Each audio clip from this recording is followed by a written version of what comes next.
Brothers budget ಅಂತ ಹೇಳಿ ಸಿದ್ದರಾಮಯ್ಯನವರ ಫೋಟೋ ಹಾಕಿ ಟೊಪ್ಪಿ ಹಾಕಿ ಅವ್ರಿಗೆ ಕೈ ಸಿಂಬಲ್ ಅನ್ನು ಉಲ್ಟಾ ಮಾಡಿ ಬ್ರದರ್ಸ್ ಬಜೆಟ್. ನಮ್ಮ ಮಕ್ಕಳು ನಿಮ್ಮ ಮಕ್ಕಳು ಒಂದು ಶಾಲೆನಲ್ಲಿ ಓದ್ಲಿ, ನಮ್ಮ ಮಕ್ಕಳು ನಿಮ್ಮ ಮಕ್ಕಳು ಒಂದು ಹಾಸ್ಟೆಲ್ನಲ್ಲಿ ಕೂತು ಊಟ ಮಾಡ್ಲಿ. ಯಾವ ಟ್ಯಾಕ್ಸ್ ಈ ರಾಜ್ಯದ ಅಲ್ಪಸಂಖ್ಯಾತರು ಕಟ್ಟೋದಿಲ್ಲ ಹೇಳಿ ಮಾನ್ಯ ಅಧ್ಯಕ್ಷರೇ? ನಮ್ಮ ಹಣ ತಾನೇ ಆ ಬೊಕ್ಕಸಲ್ಲಿ ಇರೋದು. ಅಲ್ಪಸಂಖ್ಯಾತರು, ಮುಸಲ್ಮಾನರು, ಕ್ರೈಸ್ತರು ನಿಮ್ಮ ಬ್ರದರ್ಸ್ ಅಲ್ವಾ? ನಾವು ಕೂಡ ನಿಮ್ಮ ಬ್ರದರ್ಸ್ ತಾನೆ. ಆದ್ರೂ ಕೂಡ 142 ಕೋಟಿ ಇವರೆಲ್ಲ ಇದಾರೋ ಇಲ್ವೋ? ಆದ್ರೂ ಕೂಡ 142 ಕೋಟಿ ಜನ ಇವರೆಲ್ಲ ಇದಾರೋ ಇಲ್ವೋ? ಇವತ್ತು ಟೆರರಿಸಂ ಇದು ಯಾತಕ್ಕೆ ನಡೀತಾ ಇದೆ? ನೀವು ಮಾಡ್ತಾ ಇರೋದು ಪಬ್ಲಿಕ್ ಶಾಲೆಗಳನ್ನು ಮಾಡಿ ಸರ್, ಮಾಡ್ತಾ ಇದ್ದೀರಿ. ಒಂದೊಂದು ಧರ್ಮಕ್ಕೆ ಒಂದೊಂದು ಶಾಲೆ ಮಾಡಿದ್ರೆ ಸರ್ಕಾರ ದುಡ್ಡಲ್ಲಿ ಅಲ್ಲ ಕೇಳಿ ಸರ್. ಸಮುದಾಯದಿಂದ ಬಂದಿದ್ದೇನೆ ಅಧ್ಯಕ್ಷರೇ. ಅಲ್ಪಸಂಖ್ಯಾತರಿಗೆ ಈ ಬಜೆಟ್ ಅಲ್ಲಿ 4,790 ಕೋಟಿ ಅನುದಾನವನ್ನು ಕೊಟ್ಟಿದ್ದಾರೆ. ಆ ಅನುದಾನವನ್ನು ಕೊಟ್ಟಿರ್ತಕ್ಕಂಥದ್ದು ನಮ್ಮ ಬಿಜೆಪಿಯ ಸ್ನೇಹಿತರಿಗೆ ಏನೋ ಇಷ್ಟ ಆಗಿಲ್ಲ ಅಂತ ಅನಿಸ್ತಾ ಇದೆ. ಅವರ ಅಫಿಷಿಯಲ್ ಹ್ಯಾಂಡಲ್ನಿಂದ ಒಂದು ಟ್ವೀಟ್ ಮಾಡಿದ್ದಾರೆ. ಇದು ಬ್ರದರ್ಸ್ ಬಜೆಟ್ ಅಂತ ಹೇಳಿ ಸಿದ್ದರಾಮಯ್ಯನವರ ಫೋಟೋ ಹಾಕಿ ಟೊಪ್ಪಿ ಹಾಕಿ ಅವ್ರಿಗೆ ಕೈ ಸಿಂಬಲ್ ಅನ್ನು ಉಲ್ಟಾ ಮಾಡಿ ಬ್ರದರ್ಸ್ ಬಜೆಟ್. ಯಾಕಂದ್ರೆ ಅಲ್ಪಸಂಖ್ಯಾತರಿಗೆ 4,790 ಕೋಟಿ ಕೊಟ್ಟಿದ್ದೀರಿ ಅಂತ.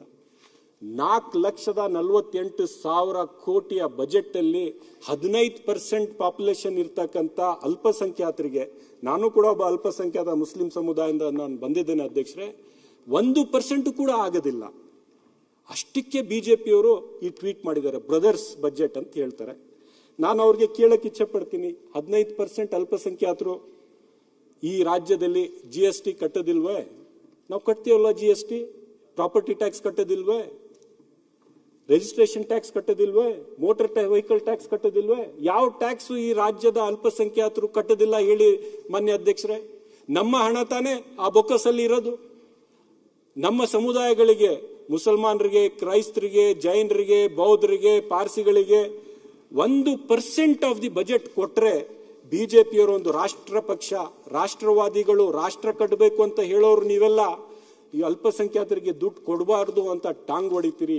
ಬ್ರದರ್ಸ್ ಬಜೆಟ್ ಅಂತ ನೀವು ಹೇಳ್ತಿರಲ್ಲ, ಯಾಕೆ? ಅಲ್ಪಸಂಖ್ಯಾತರು, ಮುಸಲ್ಮಾನರು, ಕ್ರೈಸ್ತರು ನಿಮ್ಮ ಬ್ರದರ್ಸ್ ಅಲ್ವಾ? ನಾವು ಕೂಡ ನಿಮ್ಮ ಬ್ರದರ್ಸ್ ತಾನೆ. ಸೊ ಬ್ರದರ್ಸ್ ಬಜೆಟ್ ಅದ ವ್ಯಂಗ್ಯವಾಗಿ ನೀವು ಹೇಳ್ತಾ ಇದ್ದೀರಿ. ಸಂವಿಧಾನದ ಪೀಠಿಕೆಯನ್ನು ನೀವು ಓದಿದ್ರೆ ಮಾನ್ಯ ಅಧ್ಯಕ್ಷರೇ, ಬ್ರದರ್ಹುಡ್ ಬಗ್ಗೆ, ಫ್ರೆಟರ್ನಿಟಿ ಬಗ್ಗೆ, ಭ್ರಾತೃತ್ವದ ಬಗ್ಗೆ ಸ್ಪಷ್ಟವಾಗಿದೆ.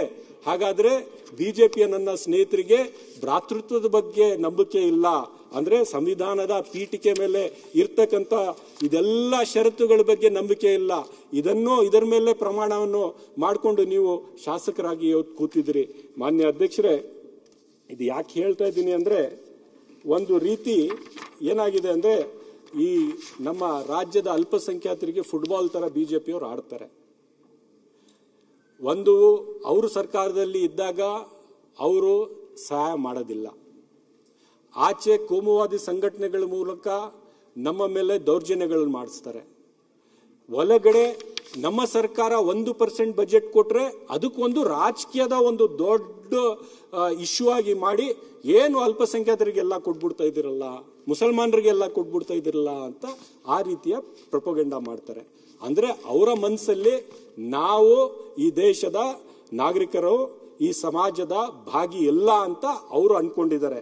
ಆದ್ರೆ ನಾನು ನಿಮ್ಗೆ ಹೇಳ್ತಾ ಇದ್ದೀನಿ, ನೀವು ಯಾರು ಬ್ರದರ್ಸ್ ಬಜೆಟ್ ಅಂತ ಬಿಜೆಪಿ ಅಫಿಷಿಯಲ್ ಹ್ಯಾಂಡಲ್ ಟ್ವೀಟ್ ಮಾಡಿದಾರಲ್ಲ, ನಾವು ನಿಮ್ಮ ಬ್ರದರ್ಸೇ, ನಾವು ನಿಮ್ಮ ಬ್ರದರ್ಸೇ. ನೀವು ಎಷ್ಟೇ ಬೇರೆ ಮಾಡಿದ್ರು ಬೇರೆ ಮಾಡಕ್ ಸಾಧ್ಯವಿಲ್ಲ. ನೀವು ಬಿಜೆಪಿಯವರು ನಮ್ಮ ಬ್ರದರ್ಸು.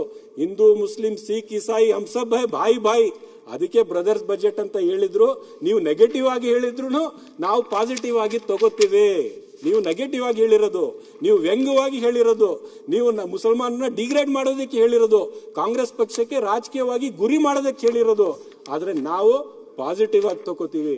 1% ಬಜೆಟ್ ಅದನ್ನು ನಮ್ಮ ಅಧ್ಯಕ್ಷರೇ, ಇನ್ನು ಅಣ್ಣ ಒಂದು ನಿಮಿಷ, ನಾವು ಬೇರೆ ಏನು ಟೀಕೆ ಮಾಡಲಿಲ್ಲ.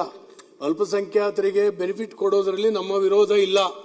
ನಾವು ಯಾವುದನ್ನು ವಿರೋಧ ಮಾಡಿದೀವಿ ಅಂದ್ರೆ, ನೀವು ಅಲ್ಪಸಂಖ್ಯಾತರಿಗೆ ಹಾಸ್ಟೆಲ್ ಪ್ರತ್ಯೇಕ ಕೊಡೋದು, ಶಾಲೆಗಳನ್ನು ಪ್ರತ್ಯೇಕ ಕಟ್ಟಿಸೋದು, PU ಕಾಲೇಜುಗಳನ್ನ ಮತ್ತು ಹೈಸ್ಕೂಲ್ಗಳನ್ನ ಪ್ರತ್ಯೇಕವಾಗಿ ಮಾಡ್ತಿರಲ್ಲ, ಇದು ಮುಂದಿನ ದಿನಗಳಲ್ಲಿ ಬಹಳ ಅಪಾಯ ಅಂತ ನಾವು ಹೇಳೋದು. ಯಾಕಂದ್ರೆ ನಮ್ಮ ಮಕ್ಕಳು ನಿಮ್ಮ ಮಕ್ಕಳು ಒಂದು ಶಾಲೆನಲ್ಲಿ ಓದ್ಲಿ, ನಮ್ಮ ಮಕ್ಕಳು ನಿಮ್ಮ ಮಕ್ಕಳು ಒಂದು ಹಾಸ್ಟೆಲ್ನಲ್ಲಿ ಕೂತು ಊಟ ಮಾಡ್ಲಿ, ನಮ್ಮ ಮಕ್ಕಳು ನಿಮ್ಮ ಮಕ್ಕಳು ಒಂದು ಫೀಲ್ಡ್ ಅಲ್ಲಿ ಮೈ ಮುಟ್ಟಿ ಆಟ ಆಡ್ಲಿ. ಆಗ ಅಲ್ಲಿ ಬ್ರದರ್ಸ್ ಅಂತ ಹೇಳಿ ಆಗ್ತದೆ. ನಾವು ಭಾಷಣದಲ್ಲಿ ಬ್ರದರ್ಸ್ ಹೇಳೋದಲ್ಲ, ಒಂದು ಮಾಡ್ಬೇಕಲ್ಲ ಈ ದೇಶದಲ್ಲಿ. ನೀವು ಒಟ್ಟಿಗೆ ಬದುಕಬೇಕಲ್ವಾ? ಇವತ್ತು ಟೆರರಿಸಂ ಇದು ಯಾತಕ್ಕೆ ನಡೀತಾ ಇದೆ?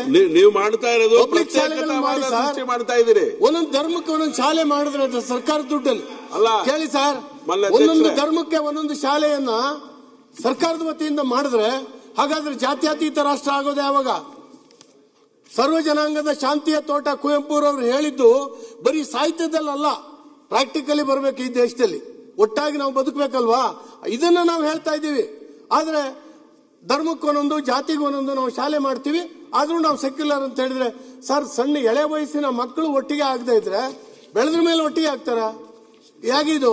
ಇದನ್ನ ನಾವು ಹೇಳಿದ್ದೇವೆ ಹೊರತು ಖಂಡಿತವಾಗೂ ಅಲ್ಪಸಂಖ್ಯಾತ ವಿರೋಧವನ್ನ ನಾವು ಟೀಕೆ ಮಾಡಲೇ ಇಲ್ಲ. ಇಲ್ಲಿ ಯಾರು ಮಾಡಲಿಲ್ಲ. ಬಹಳ ಸಂತೋಷ ಸರ್, ತಾವು ಇಷ್ಟು ಹೇಳಿದಿರಿ. ಆದ್ರೆ ನಾನು ಏನಿದೆ ಹೇಳಕ್ಕೆ ಬಯಸ್ತಾ ಇದ್ದೇನೆ, ನಮಗೇನ್ ಗೊತ್ತಾ, ನೀವು ಹೇಳಿದ್ರ ಬಗ್ಗೆ ಡಿಸ್ಪ್ಯೂಟ್ ಇಲ್ಲ. ಆದ್ರೆ ಪ್ರತ್ಯೇಕತಾವಾದದ ಮಾನಸಿಕತೆ ತರುವಂತ ಒಂದು ಸಂಗತಿ ಇದೆಯಲ್ಲ, ಅದನ್ನ ಮಾತ್ರ ನಾವು ವಿರೋಧ ಮಾಡ್ತಾ ಇದ್ದೇವೆ. ಯಾಕಂದ್ರೆ ಎಲ್ಲೂ ಒಟ್ಟಾಗಿ ಹೋಗ್ಬೇಕು ಅಂತ ಯೋಚನೆ ನಡೆಯೋದೇ ಇಲ್ಲ. ಪ್ರತ್ಯೇಕವಾದಂತಹ ಸ್ಥಿತಿಗತಿಗಳನ್ನು ಯೋಚನೆ ಮಾಡುವಂತ ಸ್ಥಿತಿ ನಿರ್ಮಾಣ ಆಗ್ತಾ ಇದೆ.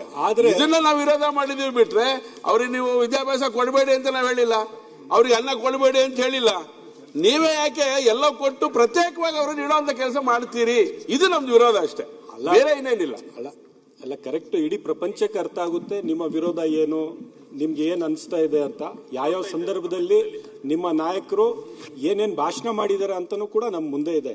ಸೊ ಆದ್ರೂ ಕೂಡ 42 ಕೋಟಿ ಜನನು ಮುಂದಕ್ಕೆ ಹೋಗ್ಬೇಕು ಅಂತ. ಆದ್ರೂ ಕೂಡ 142 ಕೋಟಿ ಇವರೆಲ್ಲ ಇದಾರೋ ಇಲ್ವೋ? ಆದ್ರೂ ಕೂಡ ಇಲ್ಲ, 142 ಕೋಟಿ ಜನ ಇವರೆಲ್ಲ ಇದಾರೋ ಇಲ್ವೋ?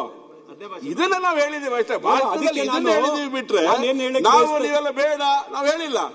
ಈ ದೇಶದಲ್ಲಿರುವಂತ ಪ್ರತಿಯೊಬ್ಬ ಭಾರತೀಯನು ಒಂದ್ ಹೆಜ್ಜೆ ಮುಂದಕ್ಕೆ ಇಡಬೇಕು ಅಂತ ಹೇಳಿದ್ದೇವೆ ನಾವು. ಹೇಳಿದೆ ನಾವು. ನಾನೇನ್ ಹೇಳಕ್ ಬಯಸ್ತಾ ಇದ್ದೀನಿ ಹಾಗಾಗೋಣ, ಸರಿ ಇದೆ ಅಲ್ಲ, ಕರೆಕ್ಟ್. ಈಗ SC ST OBC ಸಮುದಾಯಗಳಿಗೆ ಪ್ರತ್ಯೇಕವಾಗಿ ಹಾಸ್ಟೆಲ್ ಅನ್ನು ತೆರೆದಿದ್ದೀವಿ. ಅದೇ ರೀತಿ ಮೈನಾರಿಟಿ ಸಮುದಾಯಕ್ಕೂ ಕೂಡ ತೆರೆದಿದ್ದೀವಿ. ಸೊ ನಾನ್ ಯಾಕೆ ಹೇಳ್ತಾ ಇದ್ದೀನಿ ಅಂದ್ರೆ ಅಧ್ಯಕ್ಷರೇ, ಯಾಕೆಂದ್ರೆ ರಾಜ್ಯದ ಅಲ್ಪಸಂಖ್ಯಾತರು ಕೂಡ ಆರ್ಥಿಕವಾಗಿ ಸಾಮಾಜಿಕವಾಗಿ ಮುಂದೆ ಒರಿಬೇಕಲ್ಲ ಅಧ್ಯಕ್ಷರೇ. ಇಲ್ಲದೇ ಇದ್ರೆ ಹೇಗೆ? ಈಗ ಮಾನ್ಯ ಮೋದಿ ಅವರು ಒಂದು ಭಾಷಣ ಮಾಡಿದಾಗ ಒಂದು ಸಂದರ್ಭದಲ್ಲಿ ಹೇಳಿದ್ರು, ಮುಸಲ್ಮಾನ್ ಸಮುದಾಯದ ಯುವಕರು ಒಂದು ಕೈಯಲ್ಲಿ ಕುರಾನ್ ಇಟ್ಕೋಬೇಕು, ಇನ್ನೊಂದು ಕೈ ಲ್ಯಾಪ್ಟಾಪ್ ಇಟ್ಕೋಬೇಕು ಅಂತ ಹೇಳಿದ್ರು. ಆದ್ರೆ ನೀವು ಲ್ಯಾಪ್ಟಾಪ್ ಅಂತೂ ನಮ್ಗೆ ಕೊಟ್ಟಿಲ್ಲ. ಈ ಬಾರಿ ನಮ್ಮ ಬಜೆಟ್ ಅಲ್ಲಿ 5,000 ಲ್ಯಾಪ್ಟಾಪ್, ಅಥವಾ ನನಗೆ ಫಿಗರ್ ನಾನು ಕನ್ಫ್ಯೂಸ್ ಆಗಿದ್ದೀನಿ, ಲ್ಯಾಪ್ಟಾಪ್ ಕೊಡ್ತಕ್ಕಂಥ ಮಕ್ಕಳಿಗೆ ಈ ಬಾರಿ ಘೋಷಣೆ ಮಾಡಿದ್ದೀವಿ. ಅರ್ಥ ಆಯ್ತಾ? ನಾನೇನು ಹೇಳಕ್ ಬಯಸ್ತಾ ಇದ್ದೀನಿ ಅಂದ್ರೆ, ಪ್ರತಿಯೊಂದು ಇಶ್ಯೂ ಅಲ್ಲಿ ಈಗ ವಫ್ನ ಬಗ್ಗೆ ಚರ್ಚೆ ಆಯ್ತು. ನೀವು ಏನೇನು ಕ್ಲೇಮ್ ಮಾಡಿದ್ರಿ ವಫ್ ಬಗ್ಗೆ, ಮುಸಲ್ಮಾನರು ಮತ್ತೆ ಬೇರೆ ಸಮುದಾಯಗಳ ನಡುವೆ ಒಂದು ಕಂದಕ ಸೃಷ್ಟಿ ಮಾಡೋದಕ್ಕೆ, ಅದೆಲ್ಲ ಹುಸಿ ಆಯ್ತಲ್ಲ. ಆತರ ಇಲ್ಲೇ ಇಲ್ಲ, ಆಗ್ಲೇ ಇಲ್ಲ. ಚರ್ಚೆ ಮಾಡೋ ಅಗತ್ಯ ಇಲ್ಲ.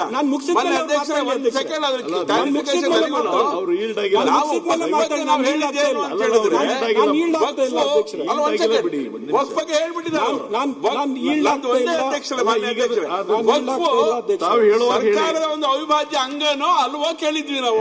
ಈಗ ಅದು ಬಜೆಟ್ ಮೇಲೆ ಮುಜರಾಯಿ ಸರ್ಕಾರದ ಒಂದು ಅವಿಭಾಜ್ಯ ಅಂಗ ಕೇಳಿದ್ವಿ ನಾವು. ಇಲ್ಲ, ದಯವಿಟ್ಟು ಅಂದ್ರೆ ಬಜೆಟ್ ಮೇಲೆ ಚರ್ಚೆ ನಡೆದಿದೆ. ನಾನು ಯಾವುದೇ ಪ್ರಚೋದನಕಾರಿಯಾಗಿ ಭಾಷಣ ನನ್ನ ಲೈಫಲ್ಲಿ ಮಾಡೋನಲ್ಲ. ಆದ್ರೆ ನಮ್ಮ ಸಮುದಾಯಗಳಿಗೆ ಆಗ್ತಾ ಇರ್ತಕ್ಕಂಥ ನೋವು ಈ ವೇದಿಕೆ ಮೇಲೆ ಇಲ್ಲಿ ಬಂದು ಹೇಳದೇ ಇದ್ರೆ ಎಲ್ಲಿ ಹೇಳಬೇಕು ಮಾನ್ಯ ಅಧ್ಯಕ್ಷರೇ? ಸೊ ಇಲ್ಲಿ ಪರಿಸ್ಥಿತಿ ಹೇಗಿದೆ ಅಂದ್ರೆ, ರಾಜ್ಯದ ಬಡ ಮುಸಲ್ಮಾನರಿಗೆ ಬೀದಿ ಬೀದಿಯಲ್ಲಿ ಹೊಡಿತಾ ಇದ್ದಾರೆ. ಆದ್ರೆ ಗಲ್ಫ್ ಕಂಟ್ರೀಸ್ ಇಲ್ಲ, ಬಜೆಟ್ಗೆ ಬರ್ತೀವಿ. ಗಲ್ಫ್ ಕಂಟ್ರೀಸ್ ಅಲ್ಲಿ ಶೇಖ್ಗಳಿಗೆ ಹೋಗಿ ತಬ್ಬಿಕೊಂಡು ಅಲ್ಲಿ ಬಿಸ್ನೆಸ್ ಮಾಡ್ತಾರೆ. ಅಲ್ಲಿ ಯಾವ ಮಟ್ಟಕ್ಕಾಗಿದೆ ಅಂದ್ರೆ ಅಧ್ಯಕ್ಷರೇ, ಇವತ್ತು ಯುದ್ಧದ ಪರಿಸ್ಥಿತಿ ಇದೆ ಅಧ್ಯಕ್ಷರೇ. ಯುದ್ಧದ ಪರಿಸ್ಥಿತಿಯಲ್ಲಿ ಒಂದು ವೇಳೆ ಗಲ್ಫ್ ಕಂಟ್ರೀಸ್ ಅಲ್ಲಿ ಏನಾದ್ರೂ ವಾತಾವರಣ ಕೆಟ್ಟೋದ್ರೆ ಇಡೀ ದೇಶಕ್ಕೆ ಆ ಪರಿಣಾಮ ಆಗುತ್ತೆ ಅಧ್ಯಕ್ಷರೇ. ಯಾಕಂದ್ರೆ 40-45% ಎನರ್ಜಿ ತೇಲ್ ಆಗ್ಲಿ ಗ್ಯಾಸ್ ಆಗ್ಲಿ ಗಲ್ಫ್ ಕಂಟ್ರೀಸ್ ಇಂದ ನಮ್ಗೆ ಬರುತ್ತೆ. 1 ಕೋಟಿ ಭಾರತೀಯರು ಗಲ್ಫ್ ಕಂಟ್ರೀಸ್ ಅಲ್ಲಿ ಅವರು ಅಲ್ಲಿ ಎಂಪ್ಲಾಯ್ಮೆಂಟ್ ಅಲ್ಲಿ ಇದ್ದಾರೆ. ನಮ್ಗೆ ನಮ್ಮ ದೇಶದ 40% ಫಾರಿನ್ ಎಕ್ಸ್ಚೇಂಜ್ ಗಲ್ಫ್ ಕಂಟ್ರೀಸ್ ಇಂದ ಬರುತ್ತೆ. ನಾವು ಯಾವ ಮಟ್ಟಕ್ಕೆ ಇಲ್ಲ ದೇಶ ಆರ್ಥಿಕತೆ ಮೇಲೆ ಯಾವುದೇ ಸುದ್ದಿಯ ಅಪ್ಡೇಟ್ ಅನ್ನ ಮಿಸ್ ಮಾಡ್ಕೊಳ್ಬಾರ್ದು ಅಂದ್ರೆ ಈಗ್ಲೇ ಒನ್ ಇಂಡಿಯಾವನ್ನ ಸಬ್ಸ್ಕ್ರೈಬ್ ಮಾಡಿ. ನಿಮಗೆ ಬೇಕಾದ ಭಾಷೆಯಲ್ಲಿ ಎಲ್ಲಾ ಸುದ್ದಿ ತಿಳಿಬೇಕು ಅಂದ್ರೆ ಒನ್ ಇಂಡಿಯಾ ಆಪ್ ಅನ್ನ ಡೌನ್ಲೋಡ್ ಮಾಡ್ಕೊಳ್ಳಿ.